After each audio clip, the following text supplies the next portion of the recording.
तो कल अपन ने बात की थी बेटा साइनेप्स के बारे में ना, इलेक्ट्रिकल और केमिकल साइनेप्सिस के बारे में हमने देखा था। तो इलेक्ट्रिकल साइनेप्स के बारे में मैंने आपको जो पढ़ाया वो मैंने आपको कहा कि इलेक्ट्रिकल साइनेप्स पे क्या रहेगा कि एक न्यूरॉन ये है और यहां पर ये कनेक्ट हुआ अगले न्यूरॉन के साथ। तो सेकेंड न्यूरॉन इज दिस। तो अपन ने कहा कि ये हो गया हमारा सेकेंड न्यूरॉन और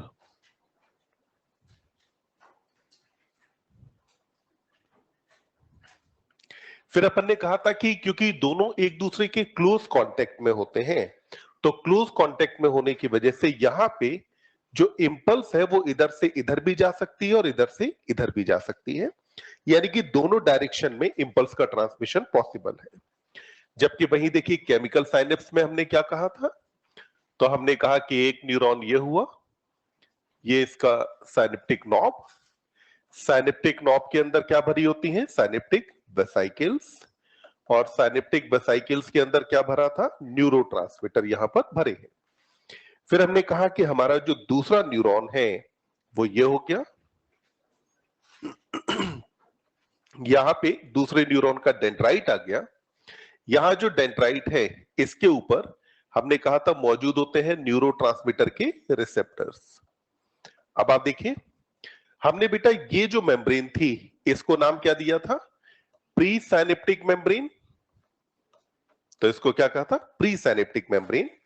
बीच में जो स्पेस था इसको हमने क्या कहा था, साइनेप्टिक क्लेफ्ट, कि ये क्या है, साइनेप्टिक क्लेफ्ट। और ये हो गई हमारी पोस्ट साइनेप्टिक मेम्ब्रेन। हमने कहा था pre synaptic membrane, synaptic cleft और पोस्ट साइनेप्टिक मेम्ब्रेन, तीनों को मिलाकर के नाम क्या देते हैं, साइनेप्स कहा जाता है। तो साइनेप्स के कंपोनेंट कितने, तीन। यहां हमने कहा था कि सबसे पहले इंपल्स आएगी, इंपल्स आते ही यहां जो कैल्शियम चैनल्स मौजूद थे ये कैल्शियम चैनल्स क्या हो जाएंगे, ओपन। और कैल्शियम चैनल्स के ओपन होने की वजह से कैल्शियम अंदर आएगा कि बाहर, अंदर। तो हमने कहा कि इन चैनल्स के ओपन होने से कैल्शियम आयन अंदर आया। कैल्शियम आयन के अंदर आने की वजह से जो यहां साइनेप्टिक वेसाइकल्स हैं ये आकर के प्री साइनेप्टिक मेम्ब्रेन के साथ फ्यूज हो जाती हैं। तो साइनेप्टिक वेसाइकल आकर के फ्यूज हुई प्री साइनेप्टिक मेम्ब्रेन से, और ये जो फ्यूजन हुआ ये कुछ ऐसे रहा कि ये जो साइनेप्टिक वेसाइकल थी ये आकर के बेटा फ्यूज हो गई आपकी प्री साइनेप्टिक मेम्ब्रेन के साथ, यहां पे फ्यूज हुई। और क्या हुआ कि इसके जो न्यूरोट्रांसमीटर थे वो यहां क्लेफ्ट में रिलीज हुए। जो रिलीज हुए उन्होंने आकर के क्या किया, अपने रिसेप्टर पे बाइंड किया। रिसेप्टर पे जब बाइंड किया तो उसके बाद हमने कहा कि यहां पोस्ट साइनेप्टिक मेम्ब्रेन पे या तो डेवलप होगा ईपीएसपी, या तो डेवलप क्या हुआ था, ईपीएसपी, या फिर यहां डेवलप होता है आईपीएसपी। ईपीएसपी का मतलब क्या था, एक्साइटेटरी पोस्ट साइनेप्टिक पोटेंशियल, जबकि आईपीएसपी था excitatory post synaptic potential. EPSP कब डेवलप हुआ था, क्या बेटा, हाँ ईपीएसपी था एक्साइटेटरी और आईपीएसपी क्या था, इनहिबिटरी। तो यहां जो ईपीएसपी है ये किसकी वजह से डेवलप हुआ, तो अपन ने कहा कि ये डेवलप हुआ due to opening of sodium VGC. तो इसमें ओपन क्या हुआ था, सोडियम के वीजीसी ओपन हो गए थे या सोडियम चैनल ओपन हुए। और जबकि आईपीएसपी डेवलप क्यों हुआ था, क्योंकि यहां पर बेटा ओपन हुआ था क्लोराइड चैनल्स। तो यहां ओपन क्या हुए, क्लोराइड चैनल्स ओपन हो गए थे। तो हमने कहा कि ईपीएसपी या आईपीएसपी डेवलप होगा। अब ये जो ईपीएसपी आईपीएसपी डेवलप हो रहा था ये डिपेंड किस पे कर रहा था, न्यूरोट्रांसमीटर। अब जो न्यूरोट्रांसमीटर है वो मैंने आपको कहा था कि दो तरीके के होते हैं, the one is excitatory and other is inhibitory. तो न्यूरोट्रांसमीटर के अपने पास बेटा टाइप कितने हैं, दो। एक तो होता है एक्साइटेटरी, यानी कि एक्साइटेटरी न्यूरोट्रांसमीटर, आप उसको कहेंगे जो कि ईपीएसपी डेवलप कराता हो। और सेकेंड टाइप इज इनहिबिटरी। तो इनहिबिटरी न्यूरोट्रांसमीटर आप उसको कहते हैं जिसकी वजह से डेवलप होता हो आईपीएसपी। अब ये ईपीएसपी किसकी वजह से डेवलप होता है या इसके एग्जाम्पल क्या है? तो एक्साइटेटरी में एक एग्जाम्पल तो हमने लिया एसिटाइल कोलिन। एसिटाइल कोलिन के बारे में हमने बात की ही थी। एसिटाइल कोलिन के साथ साथ हम यहां एक एग्जाम्पल लेते हैं नॉर एडिनलिन। क्या एग्जाम्पल लिया? नॉर एड्रेनलिन, या जिसे कहा जाता है नॉरइपिनेफ्रिन। नॉर एडिनलिन का ही दूसरा नाम क्या है? Nor epinephrine. तो ये दोनों क्या होता है बेटा? एक्साइटेटरी न्यूरोट्रांसमीटर है, यानी कि ईपीएसपी डेवलप कराते हैं। जबकि वहीं पर आईपीएसपी जिनकी वजह से डेवलप होता है उसमें नाम आता है जैसे डोपामीन है, डोपामीन के अलावा ग्लाइसिन है, ये ग्लाइसिन एक अमीनो एसिड है। फिर यहां पे जो सेरोटोनिन है, सेरोटोनिन अभी तक आपने केवल क्या एज अ वैसोकंस्ट्रिक्टर ही पढ़ा है ना, पर ये जो सेरोटोनिन है न्यूरोट्रांसमीटर की तरह भी काम करता है। तो ये सारे एग्जांपल किसके हो जाते हैं? इनहिबिटरी न्यूरोट्रांसमीटर के। तो न्यूरोट्रांसमीटर हो गए दो तरीके के। अब यहां देखो एक क्वेश्चन अपना रह जाता है बीच में। क्वेश्चन ये रह जाता है कि भाई केमिकल साइनेप्स में एक बार जब यहां से न्यूरोट्रांसमीटर आकर के अपने रिसेप्टर पे बाइंड कर गया, तो न्यूरोट्रांसमीटर के अपने रिसेप्टर पे बाइंड कर जाने के बाद क्या ये हमेशा जो पोस्ट सिनेप्टिक न्यूरॉन है ये हमेशा डीपोलराइजेशन में ही बना रहेगा या इसमें डीपोलराइजेशन कभी खत्म होगा? क्योंकि जितना हमने अभी तक बात की वो तो ये कहती है कि जब तक ये जो है न्यूरोट्रांसमीटर अपने रिसेप्टर पे बाइंड है, तो न्यूरोट्रांसमीटर के रिसेप्टर पे बाइंड करने पर क्या रहेगा? सोडियम चैनल ओपन रहेंगे। सोडियम चैनल ओपन रहेंगे तो इसका मतलब क्या हुआ कि ये तो परमानेंट डीपोलराइजेशन में चला गया ना। तो इसका मतलब क्या हुआ कि एक बार डीपोलराइजेशन कराने के बाद अब आपको किसी न किसी तरीके से यहां से इस न्यूरोट्रांसमीटर को हटाना भी है। बात समझ में आ रही है कि नहीं? क्या हुआ कि एक बार एक न्यूरॉन से, यानी कि इस वाले न्यूरॉन पर इंपल्स आई, इंपल्स आने की वजह से यहां से रिलीज क्या हुआ? न्यूरोट्रांसमीटर। कहां बाइंड किया इसने? जाकर के रिसेप्टर पे। रिसेप्टर ने ओपन क्या करा दिया? वीजीसी वगैरह ओपन करा दिए। इनके ओपन होने से पोस्ट सिनेप्टिक न्यूरॉन में क्या हुआ? डीपोलराइजेशन। पर ये डीपोलराइजेशन अब हमेशा तो नहीं बना रहेगा, इसको खत्म भी करना है। तो अब यहां पर इसे खत्म कैसे किया जाता है उसके तरीके देखें। तो जो साइनेप्टिक क्लेफ्ट है यहां पे एक एंजाइम पाया जाता है।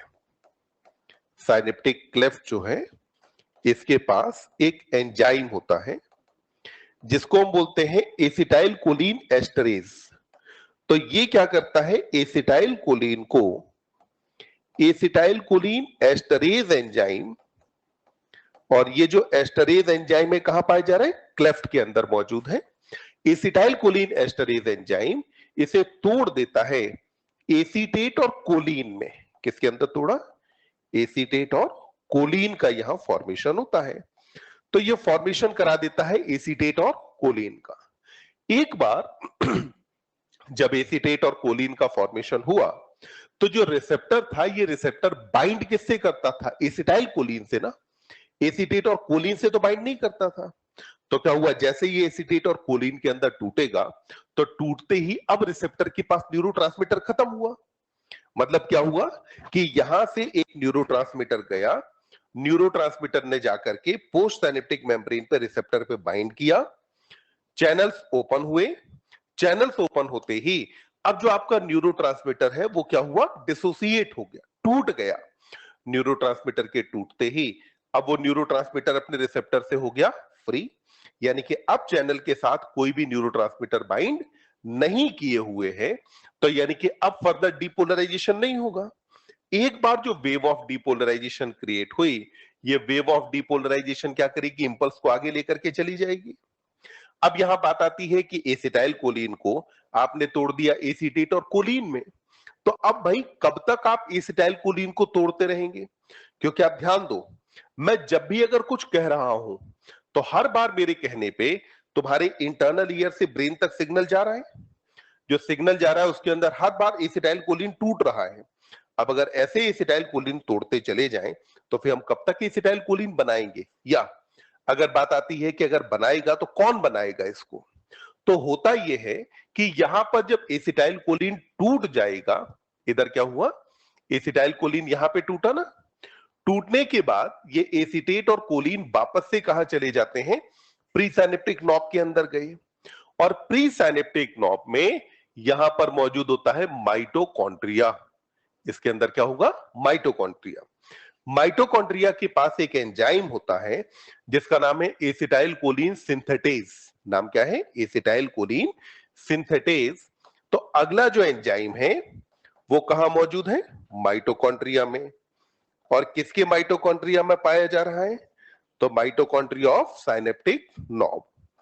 तो साइनेप्टिक नॉब के माइटोकॉन्ड्रिया में पाया जाता है एक एंजाइम जिसका नाम है एसिटाइल कोलिन सिंथेटेज।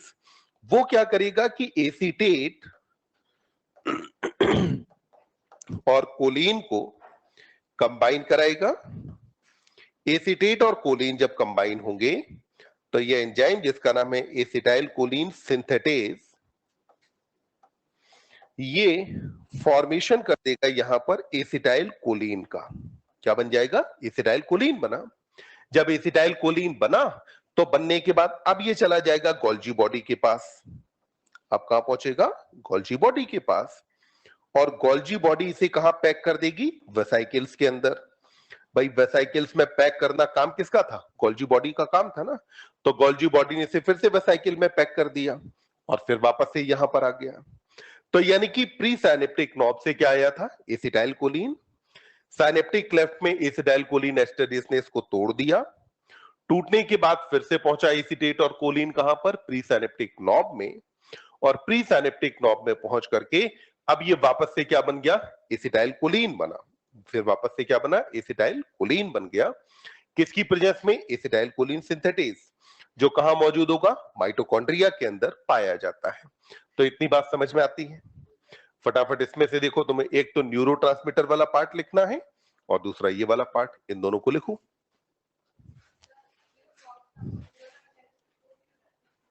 ये इसलिए हो रहा है क्योंकि यहां जो एसिटाइल कोलिन है इसकी रिसाइकलिंग जरूरी है ना।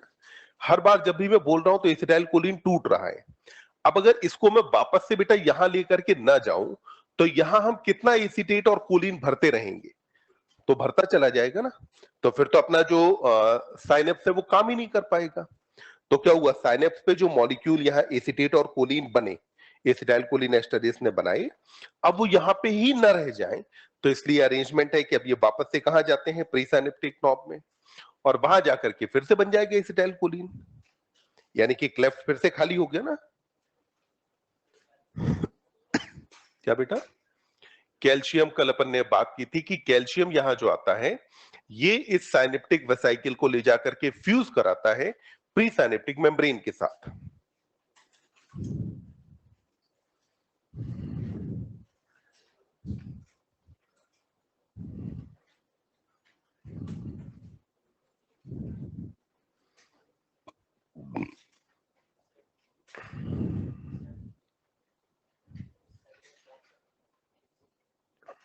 फिर से एक बार एक्सप्लेन करूं, देखो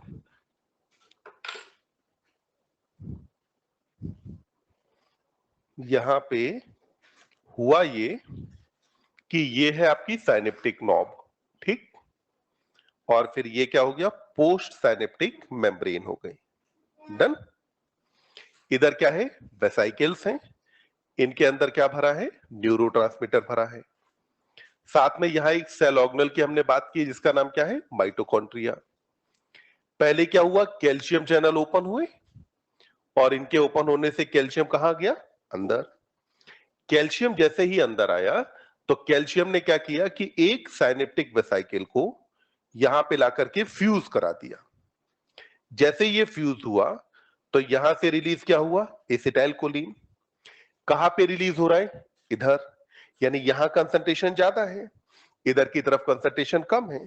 तो एसिटाइल कोलिन अब डिफ्यूज होगा अपनी हायर टू लोअर कंसंट्रेशन की तरफ। यहां एसिटाइल कोलिन जो है इसके रिसेप्टर्स मौजूद हैं। तो एसिटाइल कोलिन ने आकर के क्या किया, अपने रिसेप्टर्स के साथ बाइंड किया। बाइंड किया तो बाइंड करने से अब यहां पे क्या हुआ कि अपन कहें कि ईपीएसपी मान लो डेवलप हो गया। डेवलप क्या हुआ, ईपीएसपी।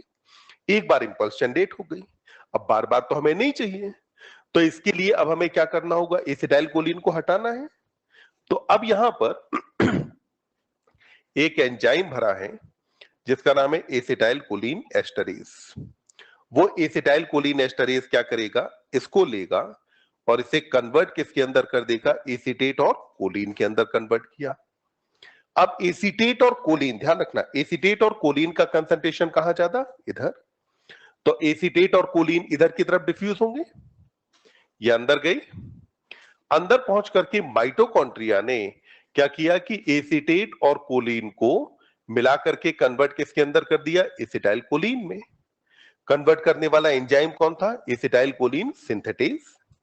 जब ये एसिटाइलकोलिन यहां पर बना, तो बनने के बाद अब गोल्जी बॉडी क्या करेगी कि यहां से एसिटाइलकोलिन को लेकर के वेसाइकल्स के फॉर्म में पैक कर देगी, यानी कि हर बार वेसाइकल और उनके अंदर का एसिटाइलकोलिन यूज हो रहा है और फिर वापस से बन जा रहा है। तो ये काइंड ऑफ रिसाइकलिंग ऑपरेट हो रही है ना।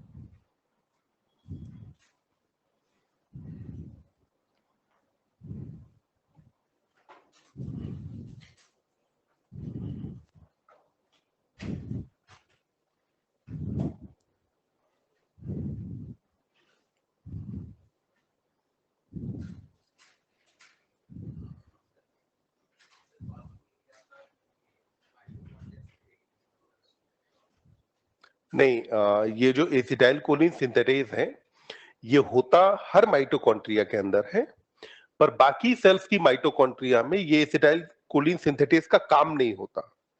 ये काम कहां कर रहा होता है, तो केवल साइनेप्टिक क्लेफ्ट वाली जगह पे काम कर रहा होता है, बाकी होता हर जगह है।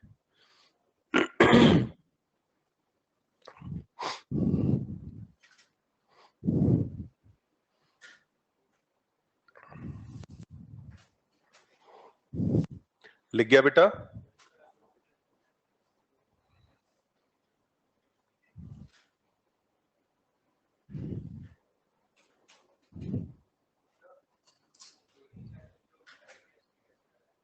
क्या बेटा?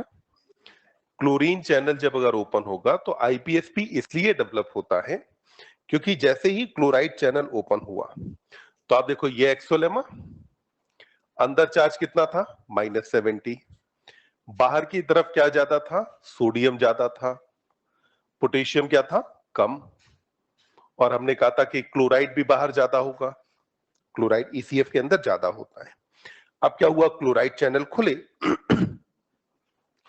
चैनल खुलते ही क्लोराइड कहां आएगा, अंदर। क्लोराइड जब अंदर आएगा तो अब ये अंदर के पोटेंशियल को -70 से बढ़ा करके कितना कर देगा, -80।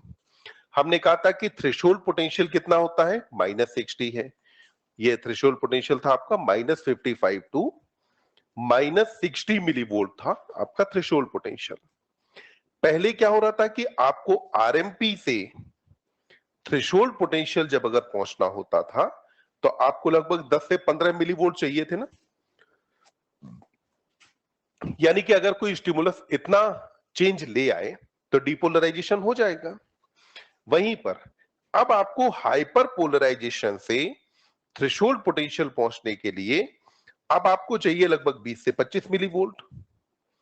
इसका मतलब क्या हुआ कि पहले इस वाले केस में जो पोटेंशियल, जो स्टिमुलस आपका थ्रेशोल्ड था, जो स्टिमुलस आपका थ्रेशोल्ड बन जाता था, इस कंडीशन में वही स्टिमुलस यानी कि 10 से 15 मिलीवोल्ट वाला वो अब क्या रह गया, सब थ्रेशोल्ड रह गया ना। सब थ्रेशोल्ड रह गया यानी कि अब न्यूरॉन को स्टिमुलेट करना या डीपोलराइज कराना और ज्यादा मुश्किल काम हो गया। तो इसलिए अपन बोलते हैं कि न्यूरॉन का इनहिबिशन किया हमने। लिखा इतना?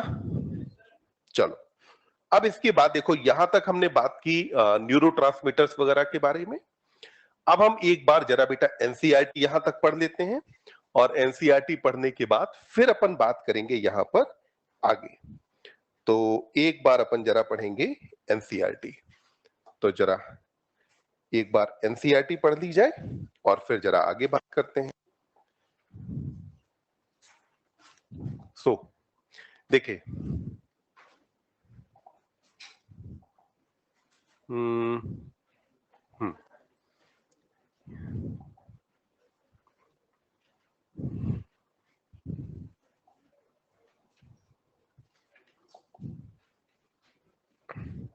देखो नर्व इंपल्स कंडक्शन वगैरह अपन पढ़ चुके। ये हमें पढ़ना था ट्रांसमिशन ऑफ इंपल्स। तो देखिए, अब जरा इसे हम देखते जाएंगे। ट्रांसमिशन ऑफ इंपल्स में आपने कहा कि a nerve impulse is transmitted from one neuron to another through junctions called synapse. तो दो न्यूरॉन के बीच में क्या होते हैं बेटा? साइनेप्स होते हैं। फिर आगे हमने कहा कि synapse is formed by the membranes of a pre-synaptic neuron and a post-synaptic neuron, which may or may not be separated by a gap called synaptic cleft. यानी कि प्री साइनेप्टिक मेम्ब्रेन और पोस्ट साइनेप्टिक मेम्ब्रेन के बीच में हो सकता है कि gap हो। बताओ किसकी बात कर रहे हैं, इलेक्ट्रिकल की केमिकल? गैप हो केमिकल साइनेप्स, नहीं हो इलेक्ट्रिकल साइनेप्स। फिर हमने कहा कि there are two type of synapses, namely electrical synapses and chemical synapses. कहा कि at electrical synapse, the membranes of pre and post synaptic neuron are in very close proximity, बहुत पास पास होते हैं. Electrical current can flow directly from one neuron into the other across these synapses. तो इन synapses के across जो electrical current है वो easily flow कर सकता है. फिर हमने कहा कि transmission of an impulse across electrical synapse is very similar to impulse conduction along a single axon. जैसे सिंगल एक्सॉन के अलोंग इंपल्स कंडक्शन हो रहा था, उसी तरीके से यहां ट्रांसमिशन ऑफ इंपल्स होता है। फिर हमने कहा कि impulse transmission across an electrical synapse is always faster than that across a chemical synapse. तो वहां न तो न्यूरोट्रांसमीटर काम आ रहा था, ना उसको जाकर के साइकिल को फ्यूज होना था, कुछ भी होना ही नहीं था। तो ऑब्वियस सी बात है कि टाइम लगेगा कंपैरेटिवली कम। तो हमने क्या कहा, electrical synapses are comparatively faster. किसके कंपैरिजन में? केमिकल साइनेप्स के कंपैरिजन में। फिर क्या कहा कि electrical synapses are rare in our system, ये हमारे अंदर बहुत कम पाए जाते हैं।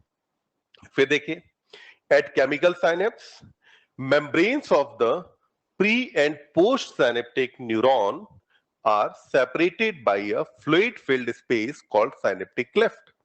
यानी कि synaptic cleft खाली होता है, fluid filled है। fluid filled हमने कहा ना अभी एंजाइम्स वगैरह यहां मौजूद होंगे, तो synaptic cleft है। फिर कहा कि do you know how the pre-synaptic neuron transmits an impulse or action potential across the synaptic cleft to the post-synaptic neuron? देखते हैं इसे आगे। कहा कि chemicals called neurotransmitters are involved in the transmission of impulse at these synapses. इन synapses पे impulse transmission में involve कौन होते हैं? केमिकल्स, जिनको हम क्या कहते हैं? Neurotransmitter. The axon terminals contain vesicles filled with these neurotransmitter. तो न्यूरोट्रांसमीटर कहां भरे होते हैं? वेसिकल्स में। जो वेसिकल कहां पर मौजूद है? एक्सॉन टर्मिनल पर होती है। फिर कहा कि व्हेन एन इंपल्स यानी कि action potential arrive at the axon terminal, it stimulate the movement of the synaptic vesicle toward the membrane where they fuse with the plasma membrane. तो यहां पर क्या हुआ कि ये जो साइनेप्टिक वेसिकल्स यहां पर मौजूद हैं, जो दिख रही है साइनेप्टिक वेसिकल, इनके अंदर मूवमेंट हुआ और जाकर के फ्यूज हो गए कहां पर? तो जो आपकी प्री साइनेप्टिक मेम्ब्रेन थी उसके साथ फ्यूज हुए, और फ्यूज होने के बाद अब ये कहां गए? साइनेप्टिक क्लेफ्ट के अंदर आ गए। यहां पर देखें एक बार लेबलिंग कौन कौन सी है। ये एक्सॉन टर्मिनल हुआ, इसके बाद ये क्या आ गया? साइनेप्टिक वेसिकल है। साइनेप्टिक वेसिकल के बाद ये क्या हुआ? Pre synaptic membrane. Now it is synaptic cleft and this one is post synaptic membrane. इन्हीं तीनों को एक साथ मिला के क्या कहा है? साइनेप्स नाम दिया है। फिर यहां पर क्या मौजूद है, receptor, and these are molecules of neurotransmitter. अब यहां देखिए आगे कहा कि प्री साइनेप्टिक मेम्ब्रेन के साथ फ्यूज हो रहे थे and release there neurotransmitter in the synaptic cleft. The released neurotransmitter bind to their specific receptors. Neurotransmitter ने बाइंड कहां किया, रिसेप्टर्स पर। रिसेप्टर कहां पाए जा रहे हैं, पोस्ट साइनेप्टिक मेम्ब्रेन पर हैं। This binding opens ion channels, इस बाइंडिंग की वजह से क्या खुल जाते हैं, आयन चैनल्स ओपन होते हैं, allowing the entry of ions which can generate a new potential. Entry of ion यहां पे होंगे, इसकी वजह से क्या होगा, एक नया पोटेंशियल डेवलप होगा। और पोटेंशियल कहां डेवलप हुआ बेटा, पोस्ट साइनेप्टिक न्यूरॉन पर। फिर आगे कहा the new potential developed may be either excitatory और इनहिबिटरी।